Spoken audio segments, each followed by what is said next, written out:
Au nom du Père, du Fils et du Saint-Esprit. Amen. Mes très chers frères et sœurs, nous fêtons la fête du Saint Rédempteur. Alors c'est une fête malheureusement aussi disparue dans beaucoup d'endroits et on la trouve encore que dans ce qu'on appelle les propres à certains lieux. Et souvent, elle n'existe qu'au rang de mémoire. Faire mémoire juste de l'œuvre de rédemption du Christ. C'est, j'allais dire, à s'arracher les cheveux. Le principe même de notre foi chrétienne, en faire une simple mémoire. Alors que le travail de rédemption du Sauveur est prévu dans le plan de Dieu depuis la création du monde. Oui, mes frères et sœurs, Dieu n'a pas changé ses plans du jour au lendemain. Des fois, c'est ce qu'on nous fait croire, ou c'est ce qu'on nous dit, que dans l'Ancien Testament, Dieu peut être méchant, punisseur, vengeur, et que du jour au lendemain, il a utilisé une autre méthode. Non, c'est toujours et seulement la même méthode. Simplement, il fallait, j'allais dire, que nous soyons mûrs pour accueillir l'œuvre de rédemption. En effet, tout l'Ancien Testament, Dieu nous donne des avertissements. Et l'être humain, souvent, y désobéit. Mais il nous a fallu tout ce temps de préparation, ce temps de maturation, pour qu'une partie, pas l'ensemble de l'humanité, mais qu'une partie reconnaisse ce travail de rédemption. Que veut dire ce mot? Rédemption. Quand on dit de quelqu'un qu'il a entamé, qu'il a fait rédemption, c'est qu'il s'est totalement modifié. Et c'est cela que le Christ a fait. Et il le dit lui-même, le Fils de l'homme n'est pas là pour juger, il est là pour sauver. Alors vous allez me dire, oui, mais à quoi servent ces grandes représentations du jugement dernier, où l'on voit le Christ au milieu et les bons d'un côté et les mauvais de l'autre? Mais il le dit lui-même, les mauvais sont ceux qui ne croient pas au nom du Fils de Dieu. Il n'a pas besoin de les juger. Ils s'éloignent eux-mêmes de l'amour de Dieu. C'est cela dont nous ne nous rendons pas compte. Dieu ne nous juge pas. Un ami hier nous disait, Dieu ne punit jamais. Et c'est vrai. Dieu est là pour nous sauver. C'est nous qui nous éloignons de son amour. Il n'a pas besoin de nous juger, nous nous jugeons nous-mêmes. Nous nous condamnons nous-mêmes quand nous nous éloignons de son amour, alors qu'il est là tout offert. Nous avons choisi de célébrer la fête du Saint Rédempteur en rouge. Pourquoi? Déjà parce que de là-haut, on nous l'a inspiré comme cela. Mais aussi parce que dans notre église, ici, à Ingolsheim, nous conservons des reliques de la Passion.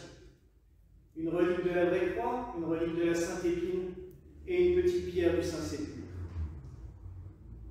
C'est une grâce profonde. Et tout simplement aussi parce qu'il n'y a pas de rédemption s'il n'y a pas de passion. Sans la passion du Christ, sans sa souffrance sur le chemin du calvaire, sans sa mort sur la croix, il n'y a pas de rédemption. Le Christ a pris notre chair, l'incarnation, ça il n'y a pas de doute, mais ce n'est pas cela qui a fait qu'il nous sauve.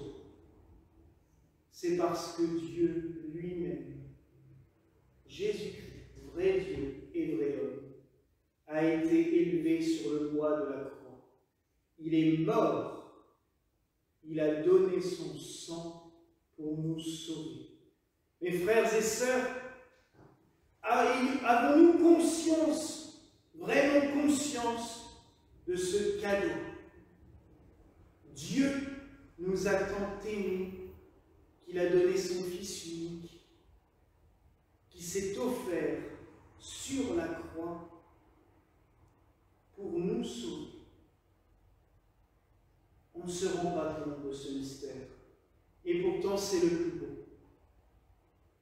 Si on devait perdre confiance en tout, une chose sur laquelle on pourrait se raccrocher tout le temps, la croix du Sauveur. Avez-vous déjà vu ce dessin? Un homme est là, et il traîne sa croix sur ses épaules, et il n'arrive pas à avancer, et il souffre.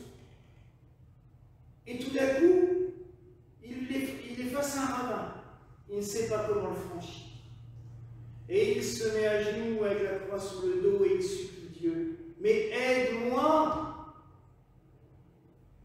J'ai déjà tant à porter et en plus, je ne sais pas comment faire. Et on voit Dieu prendre la croix et la poser en travers du ravin. Et l'homme traverse ce ravin sur la croix comme sur un pont. Oui, mes frères et sœurs, le mystère de la rédemption, c'est cela. Dieu transforme nos souffrances en pont pour avancer, pour aller plus loin. Le Christ Sauveur, en mourant sur la croix, a fait de l'instrument de torture, de l'instrument de souffrance, le vecteur de la victoire, le symbole de la victoire, et même encore mieux, l'outil, l'instrument de la victoire face à la désolation, face à la peur, face à la tristesse, face au malheur. En ce moment, notre monde va mal, il n'y a aucun doute là-dessus. Un autre ami m'a dit cet après-midi, je vois tout en noir. Oui, c'est vrai. Et en plus, on est à cette période de l'année où il va faire nuit de plus en plus tôt. Dimanche, ça sera encore pire avec le changement d'heure. On va bien plomber l'ambiance, on en rajoute une couche. Mais mes frères et sœurs, notre espoir est là. Dans le Christ, dans sa croix. Prions, supplions. En carême, on chante « Écoute-nous Seigneur et prends pitié ». Et à un moment, il y a un psaume qui dit les prêtres, pas un psaume, un morceau d'écriture, dans le chant qui dit les prêtres doivent se tenir entre le parvis et l'autel et supplier, supplier, supplier le Seigneur. C'est ce que nous faisons, frères et sœurs. Mais si nous nous y mettions tous, comme je vous l'ai dit hier, si nous nous y mettions toutes et tous à supplier Dieu, à prier, à l'invoquer en lui disant « Mais Seigneur, sauve-nous ». Mais là, actuellement, il y a tellement peu de gens qui demandent au Seigneur. Des fois, vous savez, on doit se dire « Mais est-ce que les gens veulent vraiment aller mieux ?» On ne les voit pas faire d'efforts. On ne les voit pas demander. On les voit juste se complaire dans « ça ne va pas ». Mais ce n'est pas ça la vie. La vie, c'est avancer, toujours. Supplier Dieu. Si vous n'avez pas cette force d'avancer tout seul, suppliez-le, demandez-lui « Seigneur, sauve-nous ». Il est venu pour cela, il nous l'a dit, il nous l'a promis. L'œuvre de rédemption, c'est cela. Sauver le monde. Prendre le monde par la main pour le sortir des ténèbres et l'emmener à la lumière. Le Christ nous accueille. C'est pour cela que j'ai choisi cette statue ce soir à mettre sur l'autel. Le Christ s'incline pour nous écouter. il tend les bras pour nous accueillir, pour nous ouvrir ses bras grands ouverts pour que nous venions à lui.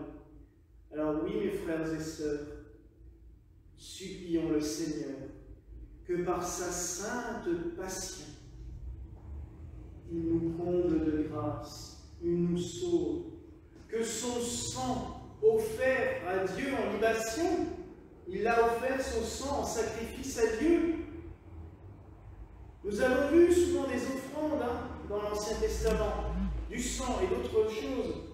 Nous voyons David aussi offrir de l'eau en libation au Seigneur en le versant devant l'autel de Dieu. Le Christ lui offre son sang. Nous allons offrir son sang durant la messe. Vous savez, il y a une phrase qui a souvent marqué au moment de la Passion, c'est que les Hébreux disent, au moment où Pilate dit « Je me lave les mains du sang de cet innocent », les Hébreux disent que son sang retombe sur nous et sur nos enfants. On a pris cela en geste de malédiction. Et c'est les grands prêtres d'Israël qui ont dit ça. Les grands prêtres qui eux-mêmes versaient le sang du sacrifice tous les ans. À Kippour, eux qui versaient régulièrement le sang du sacrifice, quand ils ont dit ça, ils ont simplement acté l'offrande du Christ. Oui, mes chers amis, oui, mes frères et sœurs, tous les jours, partout dans le monde, le sacrifice du Christ se renouvelle et se renouvelle et se renouvelle toujours. Pensons à cela. Et comme les grands prêtres l'ont dit à l'époque, que son sang retombe sur nous et sur nos enfants. Non pas en signe de malédiction, mais en signe de bénédiction, de purification. Et notre monde malade actuellement a besoin de cette purification. Donc oui, mes frères et sœurs, tournez-vous vers l'autel du Seigneur. Venez y recevoir son corps et son sang offert en sacrifice.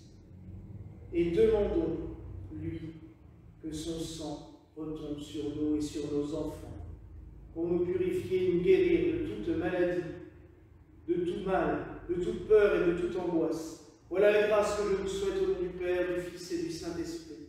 Amen. Et que la paix du Seigneur soit toujours avec vous. Et avec ton esprit.